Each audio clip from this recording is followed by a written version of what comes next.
Selamat pagi Bapak Ibu yang kekasih di dalam Tuhan Yesus Kristus. Pagi hari ini saya Eko Ayu Suryaningsih kembali menyapa dengan kebenaran firman Tuhan yang terdapat dalam Titus 3 ayat 2. Titus 3 ayat 2. Janganlah mereka memfitnah, jangan pula bertengkar. Mereka harus selalu ramah dan lembut terhadap semua orang. Amin. Bapak Ibu yang kekasih di dalam Tuhan, ada istilah yang disebut dengan orang yang ekstrovert dan introvert. Ada orang yang berkata orang yang ekstrovert adalah orang yang lebih terbuka. Ia menikmati menjadi pusat perhatian, mudah bergaul dan menjalin relasi dengan orang lain.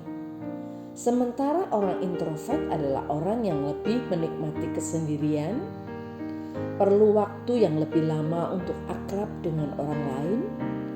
Dia lebih suka di lingkup kecil daripada bersama banyak orang.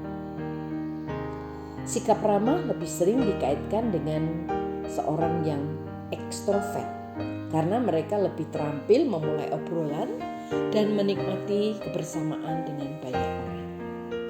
Namun ternyata hal itu keliru. Menurut ilmu psikologi, keramahan tidak ada kaitannya dengan ekstrovert ataupun introvert.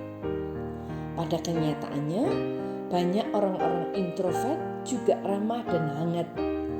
Mereka hanya lebih menikmati waktu sendiri atau ada di kelompok kecil.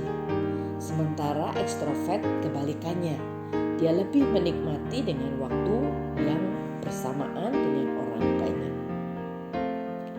Sehingga banyak orang yang berkata, saya tidak ramah karena itu saya introvert. Memang bukan sifat saya. Keramahan adalah tanda bahwa ada kasih di dalam kita. Bapak, Ibu, dan saudaraku yang kekasih di dalam Tuhan, Paulus berkata, jika kita tidak memiliki kasih, maka semua yang kita lakukan adalah sia-sia. 1 Korintus 13. Firman Tuhan mengajarkan kita untuk ramah. Salah satu syarat pelayan Tuhan di Titus pasal 1 ayat 8 juga adalah ramah atau suka memberi tumpangan. Keramahan bukan alat untuk membuat orang lain terkesan atau untuk merayu mereka dan memanfaatkannya. Keramahan adalah tanda kita menghargai dan menghormati mereka. Keramahan juga adalah tanda kita adalah umat Allah yang mengedepankan kasih, hormat, dan perdamaian kepada semua orang. Untuk itulah keramahan juga harus didasari ketulusan dan bukan kepura-puraan.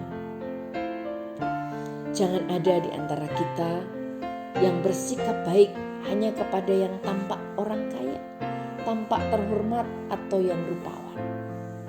Tetapi sebaliknya, kepada mereka yang miskin atau yang sederhana, kita cuek dan sembarangan. Bukan hal semacam itu sering kita jumpai dan kita terus temui orang-orang yang berlaku berbeda.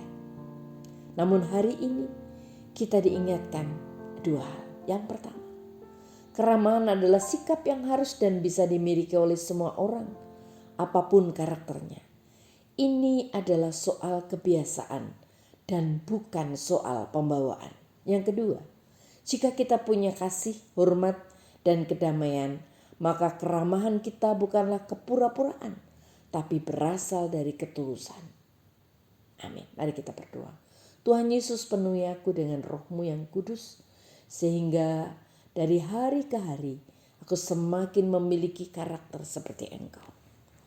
Memiliki keramahan dan hidup mengasihi satu dengan yang lain. Di dalam nama Tuhan Yesus kami berdoa. Haleluya. Amin.